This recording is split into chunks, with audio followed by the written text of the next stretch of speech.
Profit and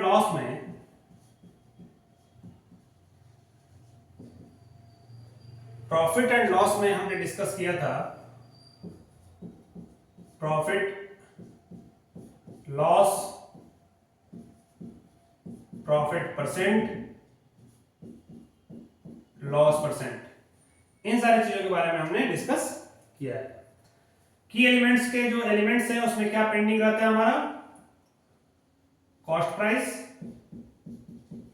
how to find cost price and how to find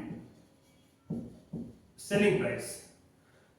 तो cost price को भी हम दो कंडीशन में फाइंड करेंगे, प्रॉफिट के केस में एंड लॉस के केस में, और सेलिंग प्राइस को भी दोनों कंडीशन में फाइंड करेंगे in the case of profit and in the case of loss. तो अभी हम बात करेंगे how to find cost price and how to find selling price. Okay, let's find it.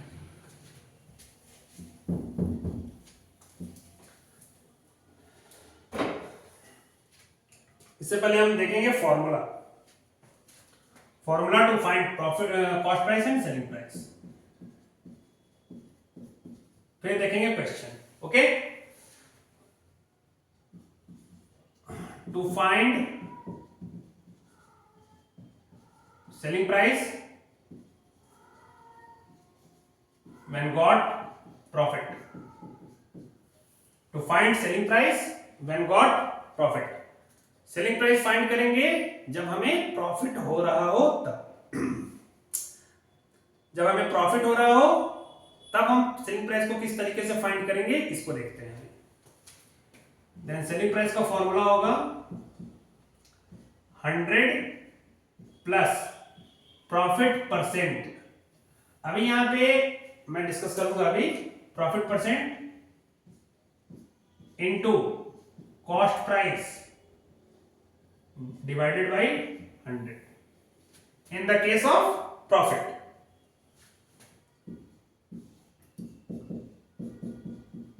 To find SP when got loss, जब हमें loss होगा तो SP कैसे फाइंड करेंगे? तो प्रॉफिट के केस में हमने प्लस करा था, एसपी के केस में इसमें हमें माइनस करनी है। 100 minus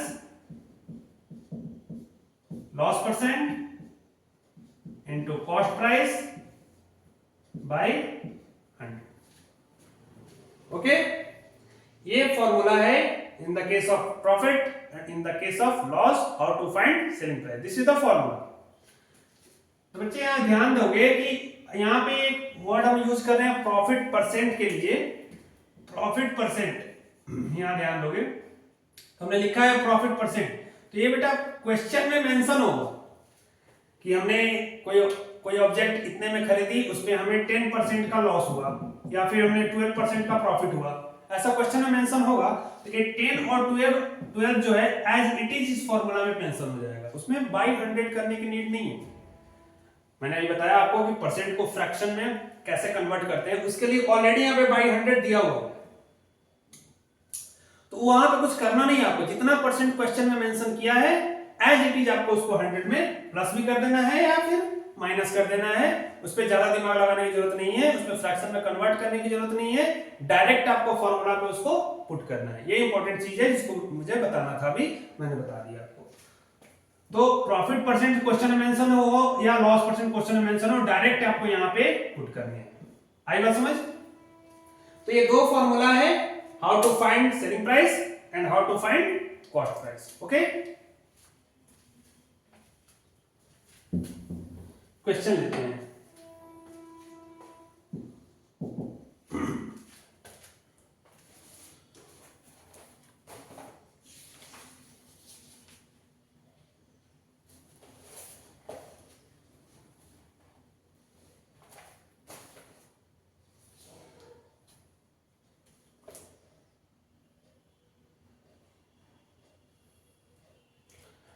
Rohit buys a geyser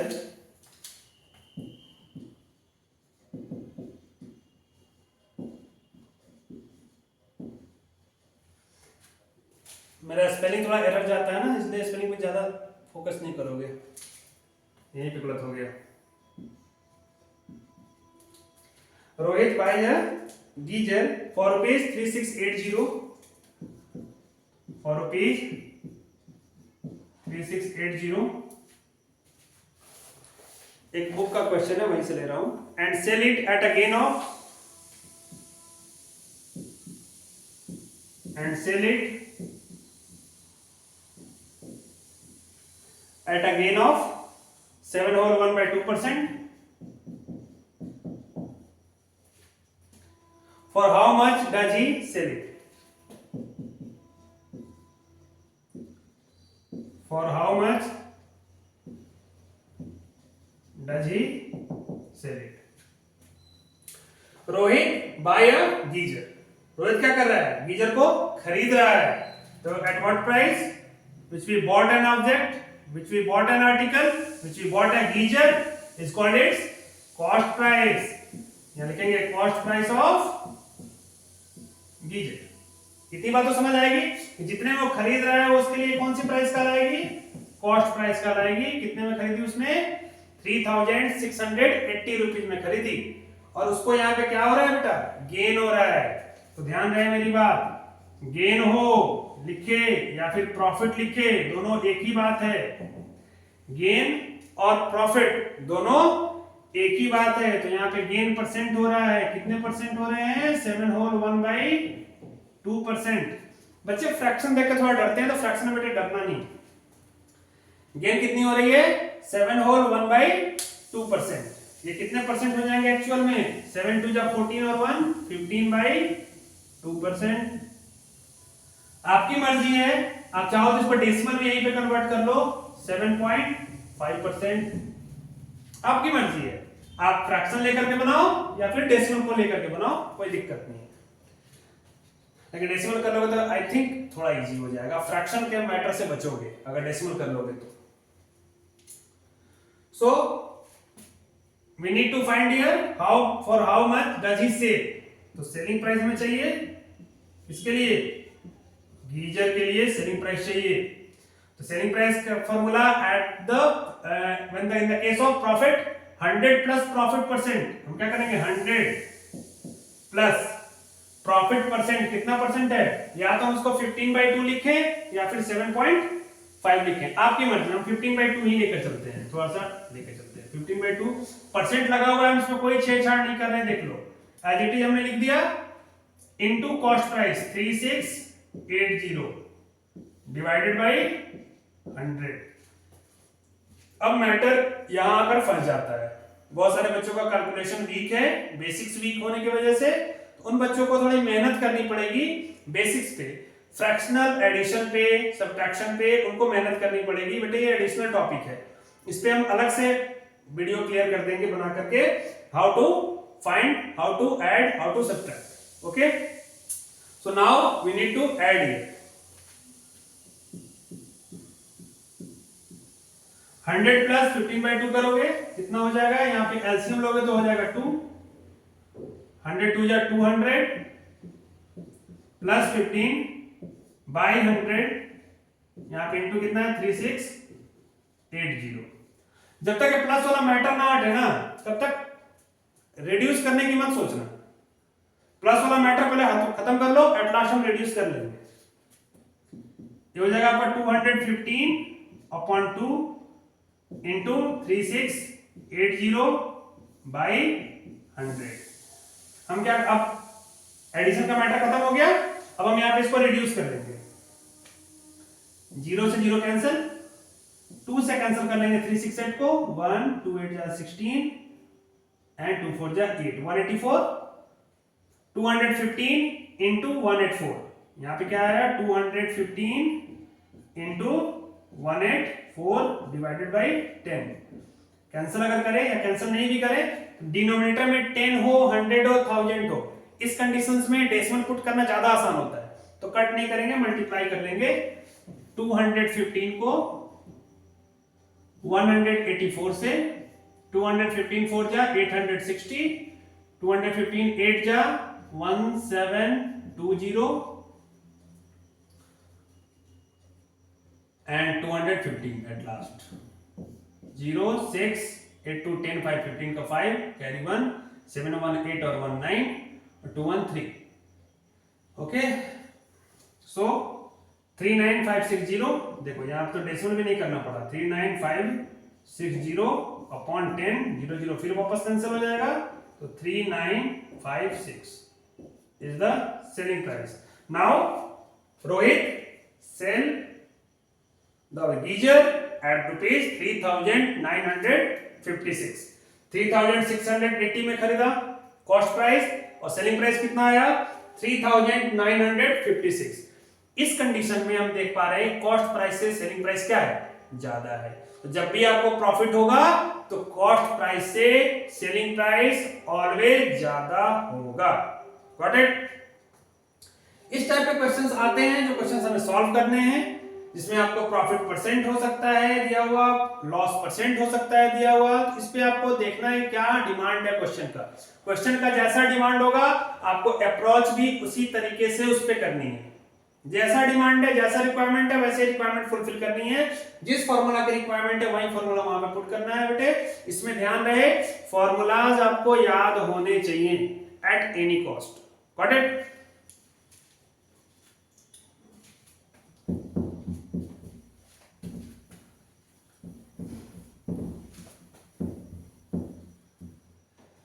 दूसरा क्वेश्चन लेते हैं, एक लॉस पेज देख लेते हैं क्या क्वेश्चन है.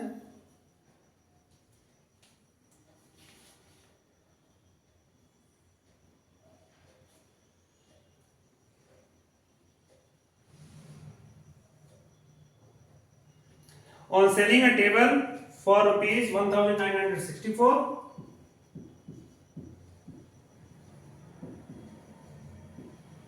on selling a table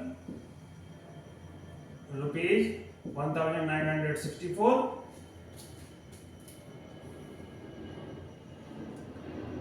Ramesh losses 6%.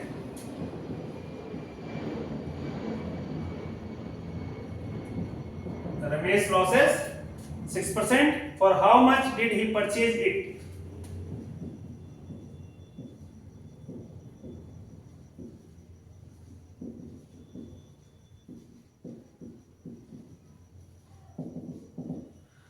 उसने कितने में खरीदा? तो खरीदने के लिए कॉस्ट प्राइस चाहिए ना सर. हम यहाँ पे सेलिंग की जगह पे बाइंग कर देते हैं. इतना Ramesh loss 6%. For how much did he sell it? अभी हमने कॉस्ट प्राइस का फॉर्मूला नहीं देखा ना, इसलिए क्वेश्चन को मैंने चेंज कर दिया. On buying a table for rupees, यहाँ फॉर लगा दो. Buying a table for rupees 1964, Ramesh loss 6%. For how much did he sell it? यहाँ पे बेटा लॉस हो रहा है तो हमें ये फॉर्मूला यूज करने होंगे. लॉस है केस में ये फॉर्मूला, प्रॉफिट है केस में ये formula. Got it? Here cost price is what? Cost price of table, यहाँ लिखना है आपको. Cost price of table rupees 1964 and loss कितना 6%. So selling price of table, यहाँ फाइंड करो, लिखोगे selling price of table, formula लगाओगे 100 माइनस लॉस परसेंट, यानी 100 माइनस 6.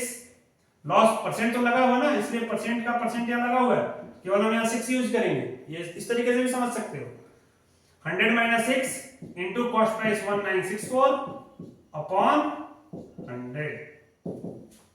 नाउ 100 से 6 गया तो हो गया 94 इंटू 1964 अपॉन 100. हमें क्या करना है यहाँ पे? हमें यहाँ पे 1974 दिया हुआ आई थिंक बुक में, 74 कर लीजिए. 64 में ही बन जाता, बट 74 पे थोड़ा सा और नंबर में आ जाएगा आई थिंक. इसको 2 से कैंसिल करेंगे तो 47, 2 से करेंगे 50.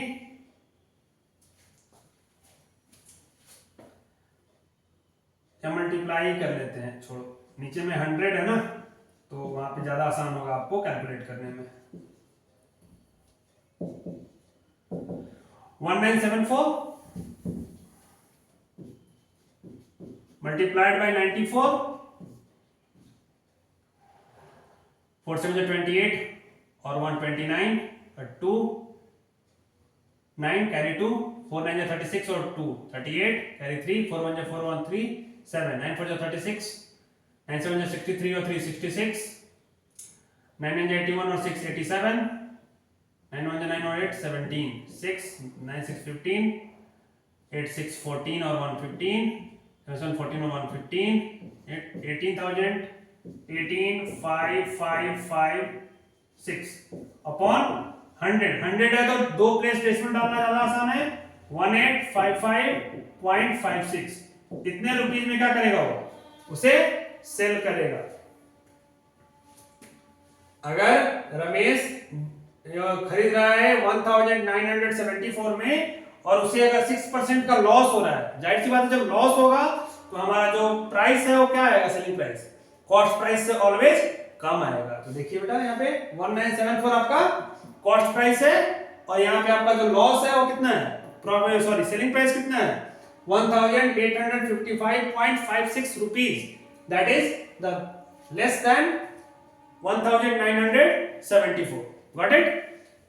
इसका हमेशा ध्यान देना है कि जब लॉस होगा तो सेलिंग प्राइस ऑलवेज कम होगा, कॉस्ट प्राइस ऑलवेज ज्यादा होगा, जब प्रॉफिट होगा तो सेलिंग प्राइस ऑलवेज ज्यादा होगा and cost price always come होगा।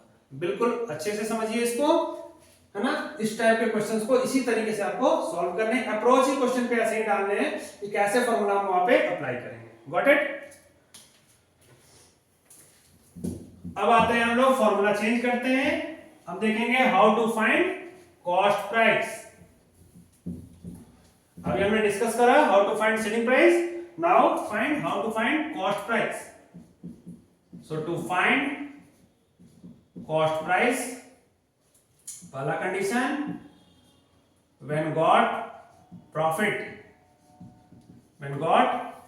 profit, so cost price is that 100 पहले by 100 plus profit into selling price, ये आपका फॉर्मूला बनेगा 100 into selling price upon 100 plus profit percent। Okay. Second condition, when got loss, then cost price is that 100 into selling price upon 100 minus loss percent। ध्यान रहे cost price निकालोगे तो always यहाँ selling price put होगा, यहाँ selling price निकालोगे तो always वहां कॉस्ट प्राइस पुट होगा। सिंपल फंडा है, टेक्निकली समझना है इस चीज को, टेक्निक से समझोगे जल्दी फॉर्मूला याद होगा। तो यहाँ पे कॉस्ट प्राइस हमें निकालना है का फॉर्मूला है जब हमें प्रॉफिट होगी, और यहाँ पे आपको कॉस्ट प्राइस निकालने का फॉर्मूला है जब हमें लॉस होगा। अंडरस्टूड। क्वेश्चंस देख लेते हैं किस टाइप के क्वेश्चंस आ सकते हैं इसमें। सेम क्वेश्चंस रमेश वाला ले लेते हैं। ऑन, उसने क्या दबाएंगे, हम क्या देते हैं यहाँ पे selling, on selling a table for rupees 1974 at which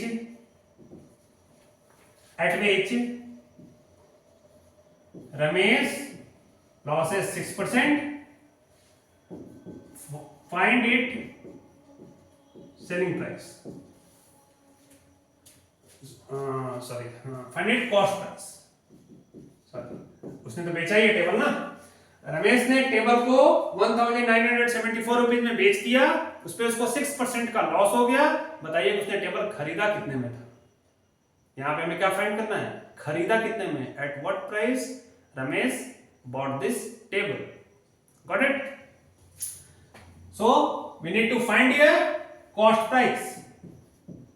cost price किस पे, तो हमारे पास डाटा क्या है, सेलिंग प्राइस है हमारे पास 1974 एंड इस पे लॉस कितना है, हमें 6% का लॉस है। Okay, so selling price cost price निकालेंगे हम लोग। फॉर्मूला है 100 by in the case of loss 100 into selling price 1974, then 100 minus loss percent. So fraction is that 100 into 1974 upon 94. Okay, तो इसको कट करेंगे हम ये हो जाएगा 47 टाइम्स, ये हो जाएगा 2 9 जा 18, 2 8 जा 16, 2 7 जा 14, 47 से कैंसिल करेंगे, 47 2 जा 94, 41 47 1 जा 47, 21 टाइम्स में कट हो जाएगा। 21 को 100 से मल्टीप्लाई करेंगे तो हमारा आएगा 2100। ये क्या है हमारा बेटा? Cost price of table. यानी रमेश ने उस टेबल को खरीदा था 2100 रुपीज में और सेल किया 1974 में। तो your cost price is greater than the selling price, that's why Ramesh got loss. Okay, loss के केस में कॉस्ट प्राइस हमेशा ज्यादा होगा और सेलिंग प्राइस हमेशा कम होगा।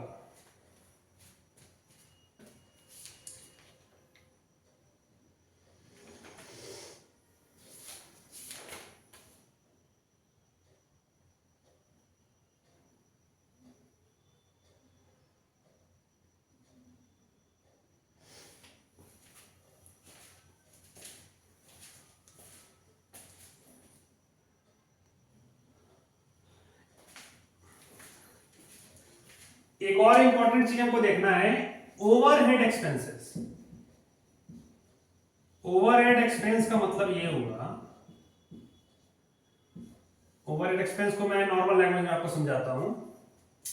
सपोज आप मार्केट गए, you are going to market and bought a refrigerator. आपने गए, आपने क्या खरीद लिया? रेफ्रिजरेटर खरीदा, फ्रीज खरीदा। ओके, अब फ्रीज खरीद लिए हो मार्केट में, कितने की? 10,000 की। सपोज करो 10,000 की मार्केट में फ्रीज खरीद लिया, वैसे जनरली तो आती नहीं है, बट 10,000 की आपने खरीद ली। ओके, इस 10,000 की फ्रीज को अब फ्रीज क्या करोगे? सर पे लेकर आओगे क्या? उसके लिए कोई रिक्शा करोगे, ऑटो करोगे, कुछ भी करोगे। अब क्या हुआ कि ऑटो रिक्शा वाले ने क्या बोला कि मैं 1000 रुपीज क्या लूंगा? भाड़ा लूंगा। 1000 रुपीज क्या लूंगा? भाड़ा। किसकी चीज के लिए? इस रेफ्रिजरेटर को घर आपके पहुंचाने के चार्ज लूंगा 1000 रुपया। मैंने बोला ठीक है चल भाई तू 1000 ले लेना, बट इस रेफ्रिजरेटर को मेरे घर तक, मेरे डोर तक पहुंचा दे। अब मैंने उसे 1000 रुपया पे करा, उसने क्या किया? रेफ्रिजरेटर लिया और मेरे घर तक लाया। अब कोई मेरे से अगर पूछता है कि भाई ये रेफ्रिजरेटर आपने कितने में खरीदी, तो मुझे क्या बोलना चाहिए? अब 1000 रुपया मेरे जेब से तो निकल चुका, और किस पे खर्च हुए? उसी रेफ्रिजरेटर पे खर्च हुए। इसको बोलते हैं ओवरहेड एक्सपेंसेस। कोई सामान को लाने में जो एक्स्ट्रा चार्ज लगता है, जो एक्स्ट्रा खर्च लगता है, जो आप भाड़ा देते हो, वो सारे क्या है? ओवरहेड एक्सपेंस है। और यह हमेशा आपके कॉस्ट प्राइस में ऑलवेज इंक्लूड होता है। साफ साफ सुन लीजिए, क्लियर? एक बार फिर से रिपीट कर रहा हूं कि जो भी आपके ओवरहेड एक्सपेंसेस होते हैं वह हमेशा कॉस्ट प्राइस में एडिशन हो जाते हैं, ऐड हो जाते हैं, इंक्लूड हो जाते हैं। तो अगर मुझे से पूछे what is the cost price of refrigerator,